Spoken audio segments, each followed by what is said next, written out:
ఈ వీడియో చూస్తున్న వారికి నమస్తే అండి. మన ఛానల్లో జెన్యూన్ ఇన్ఫర్మేషన్ షేర్ చేయడం జరుగుతుంది.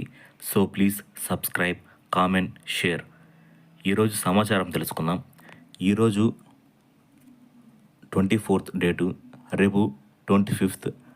రేపు మీ డీడీఓల చేత ఈ జూలై మంత్కి సంబంధించిన శాలరీ బిల్ని సబ్మిట్ చేయమని రిక్వెస్ట్ చేయండి.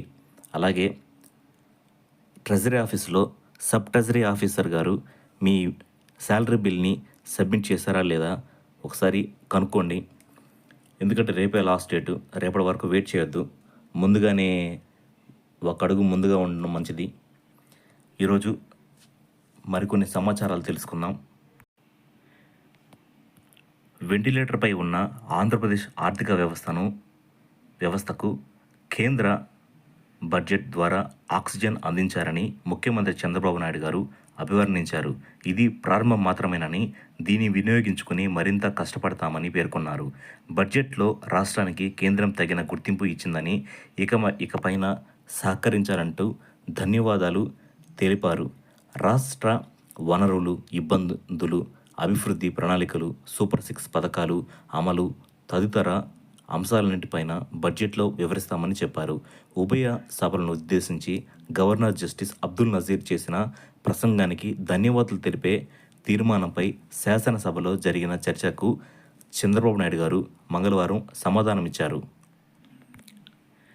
అసెంబ్లీలో చంద్రబాబు నాయుడు గారు ప్రసంగిస్తూ మల్టీ లేటరల్ డెవలప్మెంట్ ఏజెన్సీల ద్వారా అమరావతికి 15,000 కోట్ల రూపాయల ఆర్థిక సాయం అందిస్తామంటూ కేంద్ర బడ్జెట్లో ప్రతిపాదించారు. పోలవరం ప్రాజెక్టులో ప్రస్తుత డయాఫ్రమ్ వాల్ దెబ్బతినడంతో దానికి సమాంతరంగా మరొకటి నిర్మించాల్సి ఉంది. అదయ్యాక వీలైనంత తొందరలో ప్రాజెక్టు పూర్తి చేస్తామని కేంద్రం ముందుకొచ్చింది. కొప్పర్తి, ఓర్వకల్లు పారిశ్రామిక వాడల్లో పరిశ్రమ అభివృద్ధికి అదనపు నిధులు ఇచ్చేందుకు అంగీకరించింది. రాయలసీమ, ఉత్తరాంధ్రతో పాటు ప్రకాశం జిల్లాకు, వెనుకబడిన జిల్లాల అభివృద్ధికి నిధి కింద ఆర్థిక సాయం చేస్తామని ప్రకటించింది. ఆర్థికాభివృద్ధికి తోడ్పడేలా మూలధన వ్యయం చేసేందుకు అవసరమైన ఆర్థిక చేయూతను అందించడానికి ముందుకొచ్చింది. మరికొంత సమాచారం తెలుసుకుందాం. కొత్త పన్ను విధానానికి కేంద్ర ఆర్థిక మంత్రి నిర్మలా సీతారామన్ గారు పెద్దపీట వేశారు. దీన్ని మరింత ప్రోత్సహించే దిశగా ప్రతిపాదనలు చేశారు. ప్రస్తుత నిబంధనల ప్రకారం కొత్త పన్ను విధానంలో 7 లక్షల రూపాయల వరకు ఆదాయం ఉన్నవారికి ఎలాంటి పన్ను ఉండదు. దీంతోపాటు ఉద్యోగులకు 50,000 రూపాయల వరకు ప్రామాణిక తగ్గింపు వర్తిస్తుంది. అంటే 7,50,000 రూపాయల వరకు ఆదాయం ఉన్నవారికి పన్ను భారం ఉండదు. అయితే ఈ విధానంలో ఎలాంటి మినహాయింపులు క్లెయిమ్ చేసుకునేందుకు వీలుండదు. ఇందులో కొన్ని మార్పులు చేశారు. ఉద్యోగులకు వర్తించే తగ్గింపుకు 50,000 రూపాయల నుంచి 75,000 రూపాయలకు పెంచారు. కుటుంబ పెన్షను అందుకునే వారికి ఈ తగ్గింపును 15,000 రూపాయల నుంచి 25,000 రూపాయలు చేశారు. స్లాబులు వాటిలో పన్ను రేట్లు మారాయి. దీనివల్ల ఉద్యోగులకు 17,500 రూపాయల వరకు పన్ను భారం తగ్గుతుందని ఆర్థిక మంత్రి తెలిపారు. గృహ రుణానికి చెల్లిస్తున్న వడ్డీతో పాటు సెక్షన్ 80C, 80D తదితరాల కింద మినహాయింపులు క్లెయిమ్ చేసుకోవాలని భావించేవారు పాత పన్ను విధానాన్ని ఎంచుకుంటున్నారు. ప్రస్తుత బడ్జెట్లో ఈ విధానానికి ఎలాంటి మార్పులు చేయలేదు. పన్ను వర్తించే ఆదాయం 5 లక్షల రూపాయల లోపు ఉన్నప్పుడు 12,500 రూపాయల వరకు సెక్షన్ 87A కింద ప్రత్యేక రిబేటు లభిస్తుంది. మరికొంత సమాచారం తెలుసుకుందాం. ఆదాయపు పన్ను చట్టం 1961ను పూర్తిగా సమీక్షించాలని ప్రభుత్వం నిర్ణయించినట్లు ఆర్థిక మంత్రి వెల్లడించారు.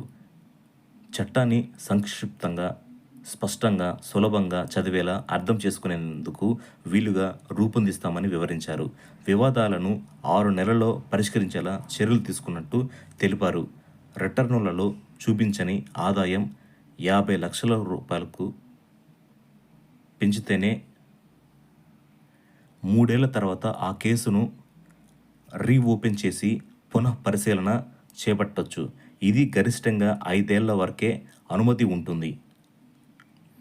ఇప్పటి వరకు వ్యక్తులు లేదా సంస్థల ఆదాయాలపై ఒక ఆర్థిక సంవత్సరానికి ముందు 10 ఏళ్ల వరకు పునః పరిశీలన చేసే అధికారం ఐటీ విభాగానికి ఉంది. దీన్ని 6 ఏళ్లకు కుదించారు. పన్ను వివాదాల పరిష్కారం కోసం వివాద్ సే విశ్వాస్ పథకం 2024ను తీసుకురానున్నట్లు కేంద్రం ప్రకటించింది. వివాదాలు తగ్గించేందుకు అప్పీళ్లు పరిమితులను ఈ బడ్జెట్లో సవరించారు. కొత్త విధానం ప్రకారం చెల్లించాల్సిన పన్ను 60 లక్షల రూపాయలకు పైగా ఉన్నప్పుడే ట్రైబ్యునల్లో అప్పీళ్లు చేయాలి.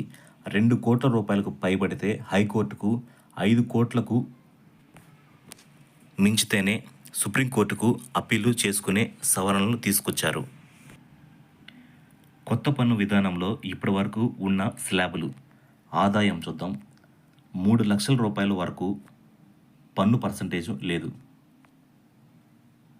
3 లక్షల రూపాయి నుంచి 6 లక్షల రూపాయలకి 5% పన్ను. 6 లక్షల రూపాయి నుంచి 9 లక్షలకి 10% పన్ను. 9 లక్షల రూపాయి నుంచి 12 లక్షల రూపాయల వరకు 15% పన్ను. 12 లక్షల రూపాయి నుంచి 15 లక్షల రూపాయల వరకు 20% పన్ను. 15 లక్షల రూపాయి ఆ పైన 30% పన్ను. 2024-2025 కొత్త బడ్జెట్ ప్రతిపాదన ప్రకారం 3 లక్షల పైన పన్ను లేదు. 3 లక్షల రూపాయికి 7 లక్షలకి అయితే 5% పన్ను. 7 లక్షల రూపాయికి 10 లక్షలకైతే 10% పన్ను. 10 లక్షల రూపాయికి 12 లక్షలకైతే 15% పన్ను. 12 లక్షల రూపాయికి 15 లక్షలకైతే 20% పన్ను.